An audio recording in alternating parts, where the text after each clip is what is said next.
Good morning students. मैं दीपा रावत स्वागत करती हूं आपका अपने यूट्यूब चैनल पर। और आज मैं आपके लिए लेके आई हूं कक्षा 10 की गणित चैप्टर 5 समानांतर श्रेणी यानी कि अर्थमेटिक प्रोग्रेशन, इसको हम इंग्लिश में बोलते हैं। जैसे बच्चों नाम से ही स्पष्ट है, समानांतर श्रेणी यानी कि समान अंतर वाली श्रेणी जिसके पदों के बीच में समान अंतर हो, ऐसी श्रेणी को हम क्या कहते हैं? समानांतर श्रेणी। अब आपको मैं यहाँ पे दो श्रृंखलाएं देती हूँ और इनमें आप हमें बताना है कि ये समानांतर श्रेणियाँ हैं या नहीं। पहली है 1 2 3 4। देखेंगे आप इसमें पहला पद है 1, दूसरा पद है 2, तीसरा पद है 3 और चौथा पद है 4। इस ढंग से श्रृंखला आगे बढ़ती जाती है। पहला पद को हम दिखाते हैं इसमें A1 से, तो A1 का मान है इसमें 1 और जो अंतर है दो पदों के बीच में, दूसरे के और पहले के बीच में, तीसरे और दूसरे के बीच में, चौथे और तीसरे के बीच में कितने का अंतर है? 1 1 का अंतर है। तो यानी कि जो D होता है इसमें उसको हम कहते हैं सार्व अंतर, जो दो पदों के बीच का अंतर होता है। D इक्वल्स टू कितना है? 1। उसी ढंग से अगला है 100 70 40 10। यानी कि जो पहला पद है A1 वो कितना आ गया? 100 और जो सार्वंतर है वो कितने का आ गया? दूसरे पद में से हमेशा हम क्या करेंगे? पहला पद घटाएंगे। तो 70 में से 100 गया तो माइनस का 30। और सार्वंतर को हम डिनोट करते हैं स्मॉल d से, और ये होता है कि दूसरे पद में से पहला पद घटाने पर जो प्राप्त हमें होता है। उसी ढंग से अगर हमारे पास संख्याएं दी गई हैं 1 2 3 4 5 6 7 8। पहला पद को हम दिखाते हैं A1, दूसरे पद को A2, तीसरे पद को A3, A4, A5, A6, A7, A8। यानी कि जो इसमें कुल पद हैं उनको हम दिखाएंगे n से। किससे दिखाएंगे? n से। n equals to 8। ठीक है। और कोई भी श्रेणी समानांतर श्रेणी तब होगी जब क्या होगा? हमारे पास दूसरे पद में से पहला पद अगर हम घटाते हैं, तीसरे पद में से दूसरा पद घटाते हैं और चौथे पद में से तीसरा पद घटाते हैं, इसी ढंग से अगर हमें अंतर बराबर मिल रहा है तो ये हमारी कैसे श्रेणी हो जाएगी? सार्वंतर श्रेणी हो जाएगी। ठीक है। अब हमारे पास एक उदाहरण है, हमें इसमें ज्ञात करना है कि ये श्रेणी समानांतर श्रेणी है या नहीं है। प्रश्न में दे रखा है हमें 1/3, 5/3, 9/3, 13/3। ये पहला पद हो गया इसका A1, दूसरा पद A2, तीसरा पद हो गया इसका A3, चौथा पद हो गया इसका A4। अब देखेंगे हम कि दूसरे पद में से हमने जब पहला पद घटाया A2 माइनस A1 किया तो 5/3 माइनस 1/3, इसको हल करके आया आपका 4/3। उसी ढंग से A3 माइनस A2 करा, 9/3 माइनस 5/3, तभी आया 4/3। यानी कि अंतर क्या है? हमारा बराबर चल रहा है ना, 4/3 4/3 आ गया। तो यानी कि ये हमारी कैसी श्रृंखला है? समानांतर श्रेणी है ये। ठीक है। उसी ढंग से मैं दूसरा उदाहरण ले रही हूँ, एग्जाम्पल 2। इसमें है आपके पास 2 4 8 16। आपको ज्ञात करना है कि ये समानांतर श्रेणी है या नहीं है।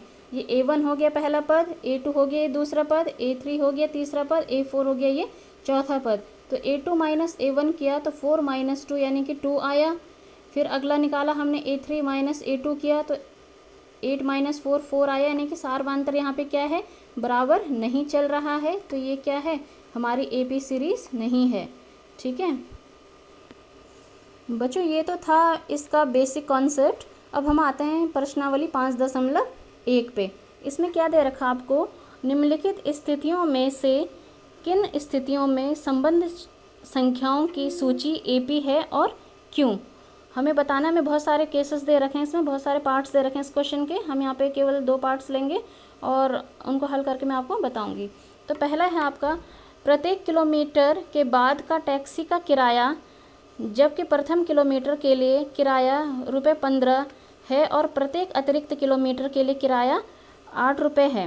तो इसका हम हल करेंगे कि जब कोई टैक्सी चलती है तो उसका जो प्रथम किलोमीटर के लिए किराया है वो कितना है आपके पास? ₹15 है। लेकिन जो इसके बाद के किलोमीटर चल रहे हैं उनमें क्या है? 8 रुपये हर उसमें वृद्धि होती है। तो पहले में 15 आ जाएगा, तो अगले में 15 + 8 23 हो जाएगा। अगले में फिर क्या हो जाएगा? उसमें फिर 8 जोड़ेंगे 31 आएगा, फिर 8 जोड़ेंगे फिर 39 आएगा। इस ढंग से किराया आगे आगे के लिए बढ़ता चला जाता है। ठीक है। तो हमारे पास जो श्रृंखला तैयार होगी हमारे पास होगी 15 23 31 39। तो हमें बतानी है कि ये श्रृंखला जो हमारी है AP है या नहीं है। तो आपको देखो पहला पद क्या दे रखा है इसमें?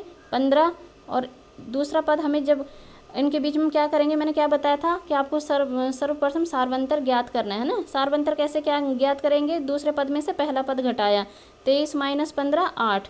फिर अगली में चौथे पद में से तीसरा पद घटाया, 39 - 31 8। यानी कि सारवंतर इसमें बराबर का चल रहा है, तो ये कैसी श्रृंखला हो जाएगी आपकी, AP यानी कि समानांतर श्रृंखला ये आपकी हो जाएगी। उसी ढंग से दूसरा पार्ट है हमारे पास, किसी बेलन सिलेंडर में उपस्थित हवा की मात्रा, जबकि निकालने वाला पंप प्रत्येक बेलन की हवा का 1/4 भाग बाहर निकाल देता है। ठीक है, हमें बेलन में उपस्थित हवा की मात्रा बतानी है कि जबकि पंप हर बार क्या कर रहा है, 1/4 बेलन में उपस्थित हवा को बाहर निकाल दे रहा है। तो इसका हल हम मानेंगे कि माना बेलन में सर्वप्रथम हवा कितनी है, 1 है, तो यानी कि पहला पद इसका कितना आ जाएगा, 1। तो जब हवा निकालनी है तो हवा उपस्थित हवा का 1/4, उपस्थित हवा का कितना निकाला हमने, 1/4, 1 × 1/4 यानी कि 1/4 हवा निकाल रहा है। ठीक है, तो जो बची हुई हवा है वो दूसरा पद बनेगा हमारे पास। बची हुई हवा कितनी है, 1 में से 1/4 निकल गया, बचा कितना, 3/4। अब हमें फिर इसका क्या निकालना है, 1/4, अगले राउंड में हमें 1/4 इसका फिर निकालना है। तो हवा कितना निकाल रहा है पंप, 3/4 गुणा गया 1/4, 3/4 का 1/4 हिस्सा निकाला, तो ये आगे आपके पास 3/16। फिर बची हुई हवा जो होगी वो तीसरा पद होगा हमारे पास।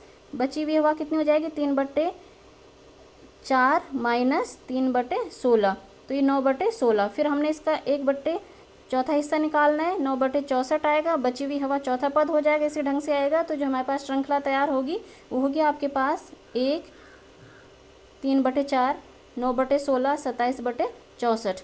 तो आपको बताने हैं कि ये AP सीरीज़ है या नहीं है। तो सर्वप्रथम आप इसका सारवंतर देखेंगे, इन दो पदों के बीच का अंतर कितना आएगा, 3/4 - 1 -1/4 आया। उसी ढंग से फिर दूसरा अंतर देखेंगे, इसको चेक करने के लिए 1-2 बार अंतर लेना जरूरी है ना कि बराबर अंतर आ रहा है या नहीं। 9/16 - 3/4, तो -3/16, यानी कि सारवंतर इसमें क्या है, बराबर का नहीं है, अथवा ये कैसी श्रृंखला नहीं है आपकी, AP श्रृंखला नहीं है।